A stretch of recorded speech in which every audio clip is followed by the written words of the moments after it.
This is the PalliEM Podcast, a production of PalliEM.org at the intersection of palliative and emergency medicine. I'm your host, Justin Bruton. Today on the PalliEM Podcast, I'm joined by Dr. Tammie Quest. Dr. Quest has had a tremendously influential career in the field of palliative medicine and has been at the forefront of improving the integration of palliative care and emergency medicine. In 2017, Dr. Quest was recognized by her peers in the American Academy of Hospice and Palliative Medicine as one of the 30 most influential leaders in hospice and palliative care. She is currently the Montgomery Chair in Palliative Medicine and professor in the Department of Family and Preventative Medicine and the Department of Emergency Medicine at the Emory University School of Medicine. She is the Chief of Palliative Medicine for the Division of Palliative Medicine in the Department of Family Medicine. She is the past president of the American Academy of Hospice and Palliative Medicine and director of the Emory Palliative Care Center for Emory's Woodruff Health Sciences Center. Dr. Quest, it's a pleasure to have you on the podcast, and it's especially fitting that this is also our first ever video podcast. Thank you so much for joining me today. Thank you, Justin. I have the perfect face for radio and was hoping that that's what we were going to have today, but I'm willing to roll with the punches because I'm a team player. So excited to be here, and thank you for having me. So looking back on the different roles you've had through the years, what surprised you the most about your career trajectory? Thanks, Justin, for that light, reflective moment. I really think in thinking about, I'm in my 24th year being faculty, which is just almost impossible to believe. I think that I've been surprised by two things. One is really leadership. I never went into medicine to really be a leader, to be honest with you. I went into medicine to take care of patients and was inspired to be an emergency physician through mentors that I saw who were in service of others. And so I went into medicine to be in service of others. I never thought, I think in my wildest dreams, that I would end up directing anything. I thought it was bad enough to be chief resident at Highland to make the schedule. I thought that was really probably about the end of it for me with leadership. And it just really, I think, is surprising to me that I've had the opportunity to lead some really incredible things. I think that the other piece of that leadership is I've certainly worked in leadership here in my own organization, but the ability to serve our field in emergency medicine and in palliative medicine through various leadership roles. I don't think that I would have ever dreamed that a aspiring emergency physician would be able to be president of the academy. It just never would have been anything I would have thought of. And so I've just been really fortunate to have, I think, a servant heart over the years, and been able to step up when asked and answered the call. So I think I've been really surprised by the calls that I've had over the years, and really graced by the opportunities. Where do you find your inspiration? So I am really quite blessed and lucky to say that after many years in medicine, I guess now, of course, there are people who have many more than I do, but I am really not in a place of compassion fatigue, thank God, and burnout. And that inspiration comes from the fact that every single day, the patients that I think of and that we take care of with serious illness are all having a worse day than me. So even on my absolute worst day, where I'm thinking I'm having a bad day, I'm not facing serious illness. And I'm just inspired every day to say that's the reason that we get up in the morning. That's what this field is about. I was always drawn to distress and suffering, which I actually liked that aspect in the emergency department of being able to meet people in their distress. And I am inspired every day to try to figure out a way to either deliver service or think about how to grow programs. And along the way somehow, almost gotten an MBA, if you will, and trying to be able to figure out how to fiscally sustain the programs that I've led. But I will say that even in my darkest of days and my worst budget meeting, it's never as bad as the kinds of things that our patients and families have to face every day. So they are my inspiration. Yeah, that's an excellent point. One of the things I enjoyed discussing when we had a chance to talk previously was just how you feel like you had a passion for this and the opportunities just sort of showed up as a result of it. Didn't just show up, but that was such a big piece of it. So tell me about how kind of the opportunities that have happened throughout your career have just surprised you, and how that's taken your passion for the patients and for the care has taken you through that. Yeah. Well, I will say when I look back, 1998 was the pivotal year. It was the year that I was looking for a job after residency. And there was a lot of no. I wanted to do this thing called, it turns out back then we called it end-of-life care. The word palliative care was actually being coined in its vernacular of being able to be used on a regular basis. But essentially, this thing that I wanted to do fell in this area of ethics then and end-of-life care. And there was not a lot of energy or enthusiasm or support for a faculty career in that way. And really, there were a lot of doors that were closed. And I started looking. I knew I wanted to do academic medicine. I started looking further and wider than I had wanted to, and happened upon Arthur Kellerman by chance at Emory, who said that this was an amazing idea to work in this area. Nobody else was doing that, and he would support me. And so being able to take that chance, uproot your life, and the people that you love to take that chance that something good might happen, really as a result of no. So I would say that in the early days, it was a lot of no. I came to Emory and found Emory and have stayed at Emory because the answer's always been yes, that this wasn't a bad idea. And so surrounding yourself with people who are going to support your dreams is never a bad idea. And it didn't fail me. And a lot of doors open as a result of that kind of support really early in my career, of being able to say, this is something that I dream that emergency clinicians around the world will be able to support patients and families in the midst of distress. And I just never gave up that idea that we were not smart enough or capable enough or insightful enough to be able to do it. And it really, I think, made the difference between things happening and not, was that I believed it when other people didn't. And very early in my career, when I applied for some things, people on a routine basis told me that I was crazy and that this was not something that should be done in the emergency department. I remember applying as a SORAS scholar way back when, and I had to go interview in New York. And I remember coming out of the interview because there were lots of challenges at the table of why is this important in emergency medicine? And I just got kind of fired up with the group.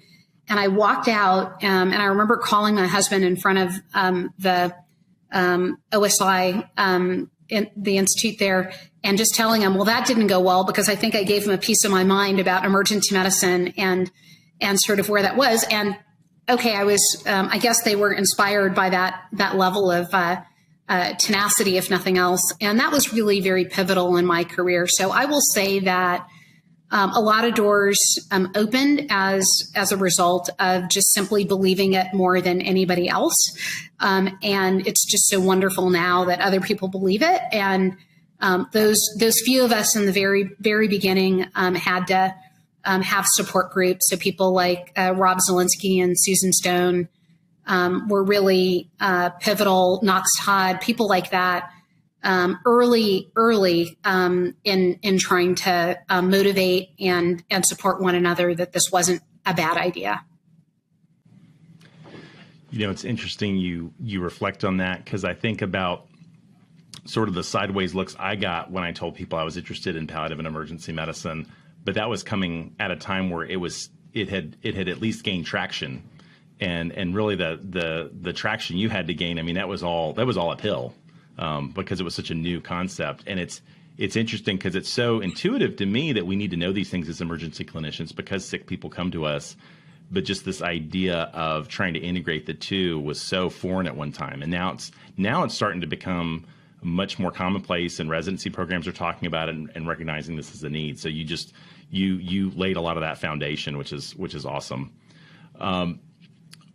It's hard to probably say that, to pick one thing in the midst of all of the different things you've been able to do, but with the impact you've had in emergency and palliative care, what accomplishment has been most significant for you personally?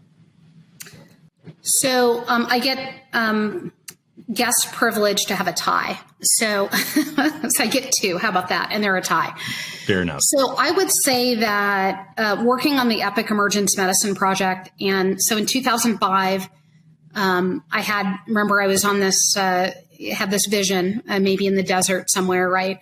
And went to the National Cancer Institute and asked for a grant to train emergency clinicians in core palliative care skills. And by happenstance, I'd gone to this conference called Epic back then, and saw somebody stand up in the crowd, and I was just really impressed. I said, I think we could do this for emergency clinicians. This might be the way, train the trainer, that we could build a cadre of emergency clinicians in this nation who can teach this, because I probably can't do this by myself. And that was really very pivotal at the time. We held the first training conference in November of 2007.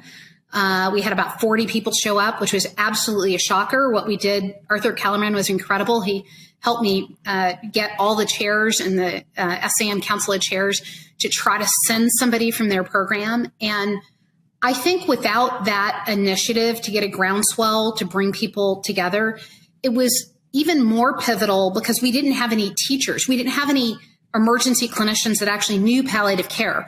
So Frank Ferris and all of his incredible fervor as a teacher actually brought together and agreed to mentor a group of emergency physicians to actually teach us palliative care, the epi-analgesic dosing table, goals of care conversations, all of those things. We really spent time to try to train people who were actually going to do this conference. So when that conference launched in 2007, it was like a dream come true. I didn't think it was like having a wedding that you sort of thought nobody was going to show up to, and people showed up, and it was incredible. Sangeeta Lamba, who she and I have collaborated so many times over the years, met at that conference, and I felt like, my world was changed because there were other people that finally showed up, and had this idea that maybe this wouldn't be so bad. So I think that really changed the landscape because it went from one person saying, guess what, I'd love to teach these things, to trying to build a out of the box curriculum. The whole concept of Epic Emergency Medicine is that it's just out of the box. You can tailor it, you can do the slides, you can change the background, I don't care. But here's the material, because we were never taught that as emergency clinicians. And so the idea of how you're going to actually get people to know palliative care who have no access to it at that time, it was really pivotal. So I will say that without that cadre of individuals who showed up at those conferences in those early years, I don't think that we as a field would be where we are now. So that's one thing. The second thing that I think is most pivotal, and what I'll say is that we've had Epic Emergency Medicine every single year except for during COVID, and we'll be having our course this fall in October, and hoping that people will want to join that. And the second most important thing, I think, was the being a part of helping lead the effort for the American Board of Medical Subspecialties for the ABEM to sign on to the subspecialty track to be able to allow emergency physicians to become board certified in hospice and palliative medicine. That I think probably ties with the Game Changer Award in our field. I believe that if at that time emergency medicine didn't sign on as one of the boards where you could become board certified, I think we would have been shut out of this incredible field. We have seen that happen in other specialties, and I was hellbent that was not going to happen. And I remember bringing together a group of people. We had a wiki page. Knox Todd introduced me to that idea. And we got the ABM at that time said, why do you think this is important for emergency clinicians? And we created a groundswell of people to be able to state why we thought this was important. And I remember writing the white paper and hitting send to the ABM and saying, this is really important. If we don't do this, we're going to be shut out. This is not going to be good. The future of our field is at stake here to be able to have people who want to not only be clinicians in emergency medicine, but also clinicians and experts in palliative medicine. And so every time I see a emergency medicine clinician who is doing a fellowship, it warms my heart. And I also know how close we came to not being a reality. And so I would say that the two things in my life that I know that I played a pivotal role in, that I will always be grateful that I was at the right place at the right time with the right thought, with people putting wind in the sails, were those two things. So that's my tie. Yeah, that's well put. And I'm definitely one of the beneficiaries of that, because I was doing medical school between 2010 and 2014. And I was in the midst of deciding what I was going to do and what residency I was going to pick. And palliative care was a big piece of it. And so was emergency care. I wanted to take care of sick people. But if that hadn't been an option, there's a good chance I would have probably gone like a critical care route or something else, or like an internal medicine route. But I got to have my cake and eat it too, and do EM and get to do palliative still. So I'm definitely the beneficiary of that. And also this year we have both of our fellows at our program at Wake are both emergency medicine trained. So that's really awesome. It's actually really fascinating to hear about the pieces coming together. And I like when you said that you were hell bent on getting that in front of them and helping them see how important it was. So one of the things I was going to ask about was where you've made headway in emergency medicine and palliative care integration. It sounds like a big piece of that has really been education, getting curriculum developed, getting programs developed, and also obviously getting the fellowship pathway. Where do you think the field is headed? Yeah. So, wow, it's just so incredible. I think a sign of success, while I was there in the early days with some other really incredibly committed people, a sign of success is that you don't need to be in the room for all of the incredible things that are happening. So I'm always really excited when I hear about something brand new that's happened, that we're doing in emergency medicine and palliative care, and I had nothing to do with it. It's fabulous, because that means that we've actually gotten critical mass, and everything doesn't revolve around one or two or five or seven people. That's really incredible. So I do think that there have been some incredible movers and shakers in our field, and advancing the science. Karita Gredson has done incredible work advancing the science, and all the people who are working now to work on the largest randomized controlled clinical trial for looking at models of care. And so I think that we've just gone from, a teeny, 5 articles or something to hundreds and hundreds now.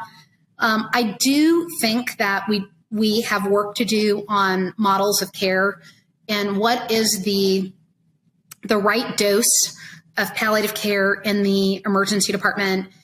Is there a dose that is appropriate? And and that we can standardize from a quality perspective, that it's not just dependent on one or two people to do this or to have those skills, but what are the standards of care? What can we work into for standards of care like aspirin and acute myocardial infarction?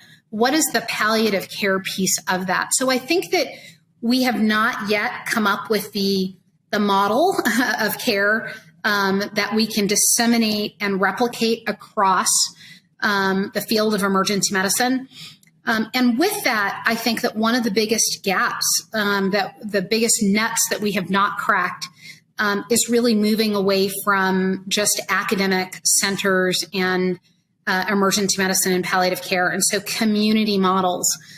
What are the community practice models that become the standard of care? Is that going to end up with tied to, it's always great if you can get somebody to do something with a carrot, but sometimes you need a stick. And what sort of things are going to move the entire practice of emergency medicine at its core? Not so much just you happen to be at an academic center with Justin or Tammie or Kay, or you pick, right? All the people in our field, and I could rattle off 20, 30 names of people that I've mentored and supported and who've changed our field as innovators.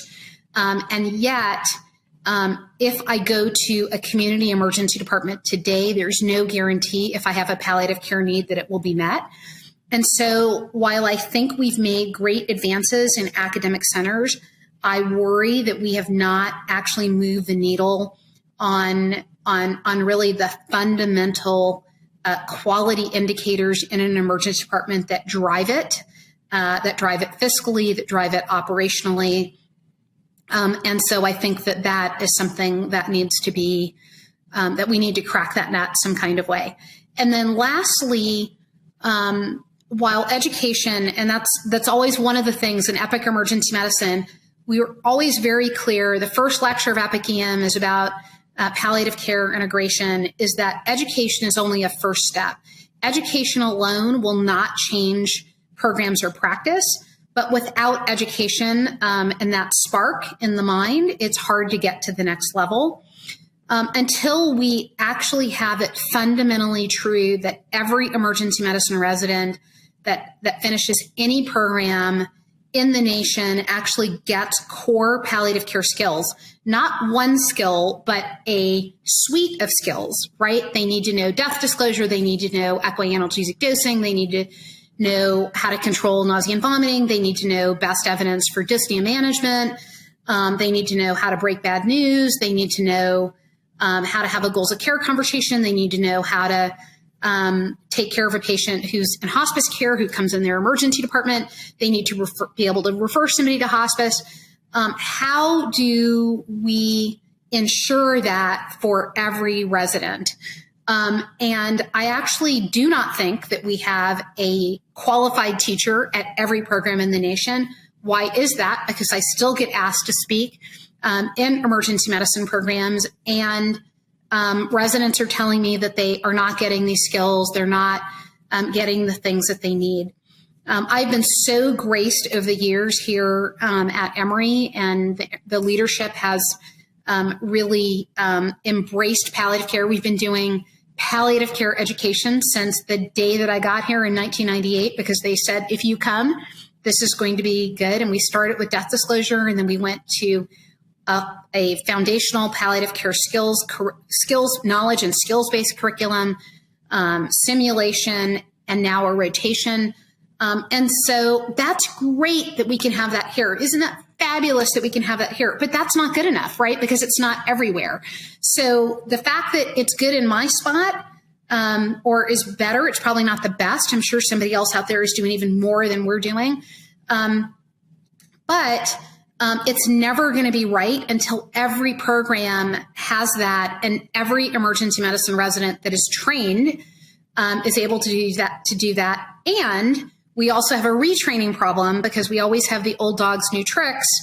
And I'm one of those old dogs. So it's really hard when we come up with a new thing in the ED. I'm like, no. But so I do think that foundationally, we've got to really ensure that everybody in every emergency medicine program has a qualified teacher. And that is the starting place, is that every program needs a qualified teacher. And I don't believe that we have that universally.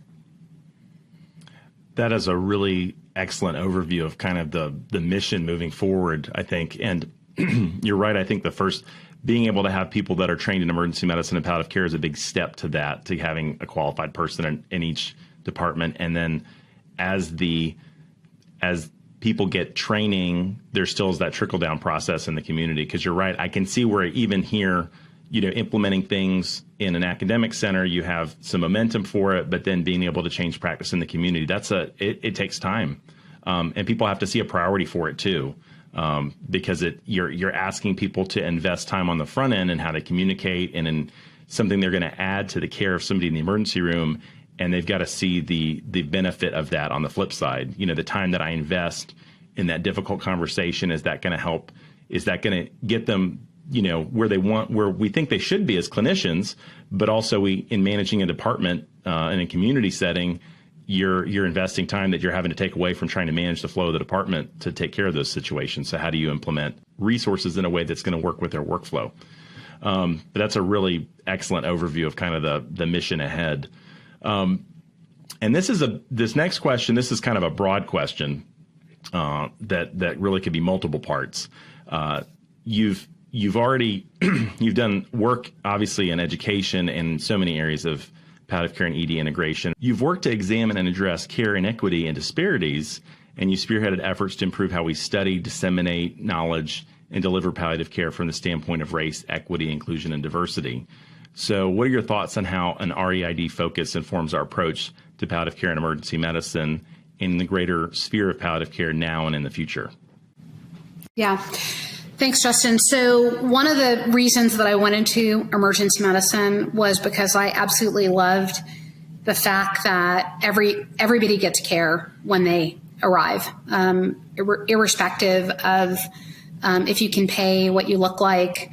And also, I think no emergency department would be complete without the snack fridge or the brown paper bags or whatever it is, because we actually feed the hungry as well. And so when working in an emergency department, almost without exception, you are going to take care of vulnerable patients. Yes, even the most swank emergency department will take care of vulnerable patients. So I think that fundamentally we have to be true to our mission that the emergency department is the funnel of all disparity. It's the final common pathway. And so one of the worst days you can have in the emergency department is actually diagnosing metastatic cancer in somebody who's had back pain, who has gone from having that symptom, a year ago, and not able to get care for whatever reason, or accessing care, but not being worked up because nobody wanted to do the MRI or whatever that is. And so when we see those kinds of things, we ought to be thinking about and reminding ourselves how much of advocates we are. And while particularly after pandemic conditions and all of the compassion fatigue that we are experiencing, and it's imperative that we remember why we're there in the emergency department. And so as you see patients that are either suffering with serious illness or being diagnosed with new serious illness that they didn't even know they had before, remembering that we're still advocates. I'd like to sort of think a little bit about the patient that comes to the emergency department who's under hospice care. And the first thing somebody might say is, well, why are they here? Well, actually, hospice care in America is broken. Newsflash. The Medicare hospice benefit does not cover much of what people need, which includes caregivers and 24-hour support that is needed.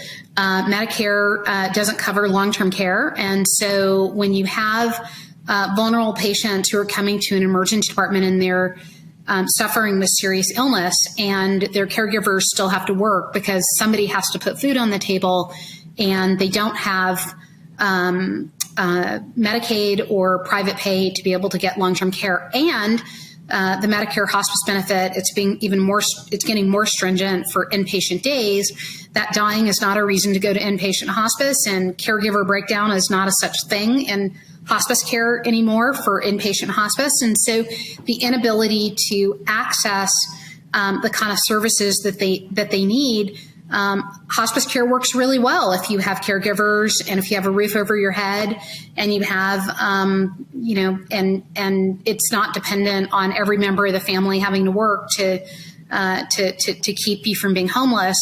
And so whenever I see patients who are in hospice care and they're in the emergency department, I try very, very hard not to go to that deep, dark place of like, oh, they don't get it.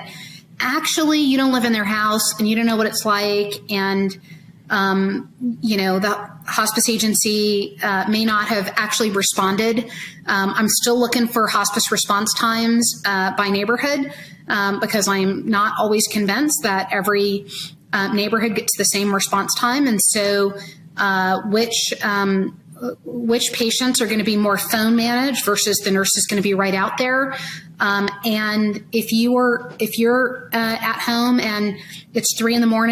and there's a hospice agency and you live in a bad neighborhood and they don't want to come do a visit and they're trying to manage shortness of breath over the phone, and your family member looks like they're dying and you call 911 and you end up in Justin's emergency department, it looks like, well, maybe they didn't get it, but maybe there's a little bit more to that story. And so I think being able to unpack more some of the reasons that people access emergency care at end of life, I don't always think that it's on them. I think that we often blame the patient for being in the emergency department at end of life. And what I can tell you is that if we peel that onion back just 1 or 2 layers, if we're going to live true to diversity, equity, and inclusion, we need to think about all the things that patients who are vulnerable have to face. And those things only get harder as you start dying. And so being able to really move the needle in advocacy for what patients need, as opposed to making them the problem, the fact that they called 911, that is a really important first step, I think, to diversity, equity, inclusion, and justice. That's a great way of articulating that. And one thing that we've been looking into, I've been involved with several others looking into this, is the use of EMS and being able to help give EMS protocols, because they are, like you said, they are going to be in the bad neighborhood. They are going to be in the neighborhoods where there's maybe a longer hospice response time, and hopefully they can bolster that symptom management or do something on the scene that doesn't necessarily lead to an emergency department transfer if that's not really what the patient needs. But you're absolutely right. And you're saying the same things I say a lot of times, in that, this person had something, their family didn't know how to deal with it. They're scared. They're terrified. The patient's uncomfortable. Exactly what they're going to do is call 911. And you also want to make sure you're empowering your emergency workers to be able to handle those situations with the broadest scope they can, to hopefully help keep the patient at home if that's what they want. But you're right. There's all those things that people deal with get harder if they're dealing with dying. Sometimes the way I would think about that also is that an ED visit at end of life, we see that as a failure. In fact, I think that in and of itself, the fact that we have marked emergency department visits at end of life as a failure in vulnerable populations, I think we need to actually relook at that. If they were given optimal resources and the same resources, as opposed to blaming the patient or blaming the system, if you will, but just looking at the human condition and having some not only just grace for why that is happening, but also when we think of systemic racism, we think of financial disparity, we think about all of the inequities in health and access to care, which many of those things in this country are tied to financial resources. And so I just think we need to think deeper about these issues. And I think stopping at having an ED visit being a negative mark on either the patient or the family or even the hospice agency at times can be really, I think, short-sighted. Yeah, I think that's a great point, and I agree with you. I think assuming it's a negative, I think if we take it as our field of, we're going to see sick people, we're going to see people with symptoms at end of life that are difficult to manage, and they're going to call 911, and they're going to need an emergency physician to help address those things sometimes in the abruptness and the emergent nature of it. That's one of the things I love about emergency medicine too. I like that universality of it and the fact that it's just, you see so many different people in so many different situations, and it really opens up your world.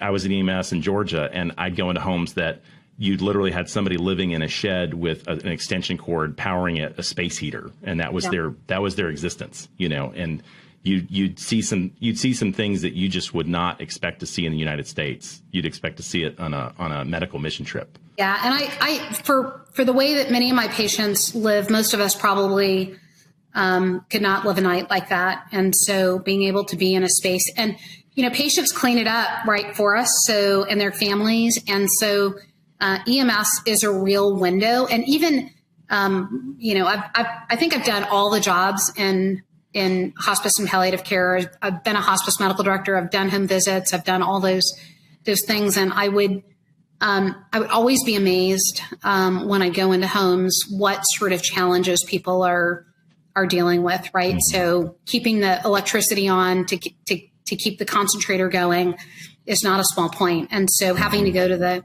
hospital or wait while there's no inpatient bed and your concentrator is off because there's no electricity. I mean, these are just really fundamental kind of root cause analysis of like, well, why is this person in the emergency department? I mean, because they don't have anybody to pay their electricity bill. That's why. So. What gaps do you think still exist in our training and preparation of future clinicians in emergency medicine and palliative care who are going to continue to address these needs in emergency settings? Yeah. So I think the gap really is that you can't just do one thing and feel like you're done in education of in emergency medicine residency and training. So you can't just know the upway analgesic dosing table and feel like, oh boy, oral to IV morphine 3-to-1, yay. Being able to actually get an entire skill set is really important. You can't just be able to break bad news. It's just not good enough. And so what I think we're lacking in many emergency medicine training programs is wraparound skill set, which is why when we first created Epic Emergency Medicine, we were very, very intent on making sure that there were symptom modules in there that while communication is important, Kathy Foley, one of the legends in our field, always said to me that if you can't manage pain, there's nothing to talk about.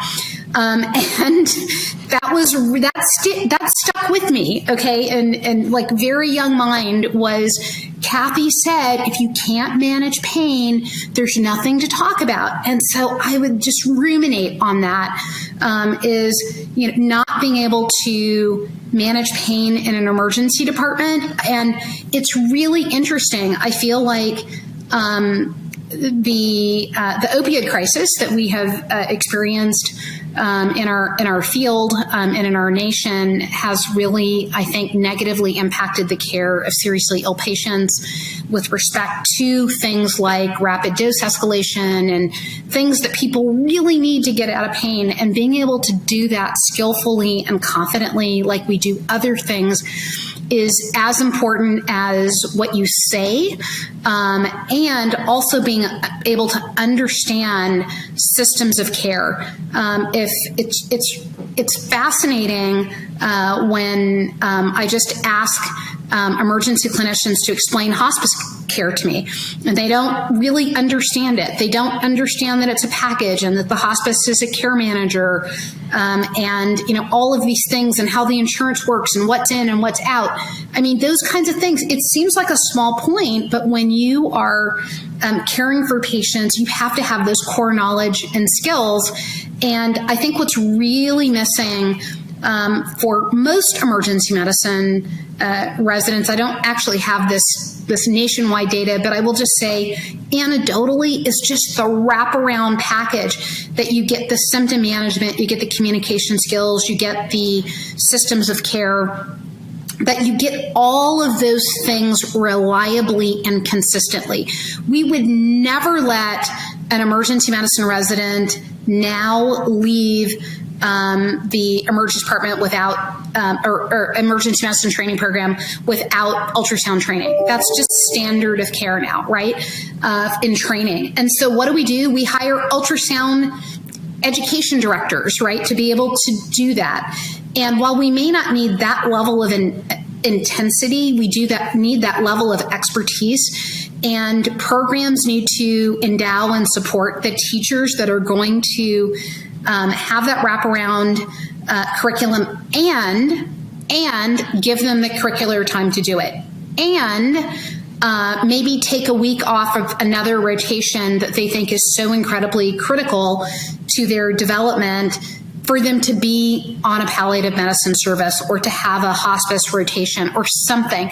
And so we just haven't, I think that's just a gap. I think that programs are doing bits and pieces here, but it's not, you can't just do communication skills. You can't just do symptom management.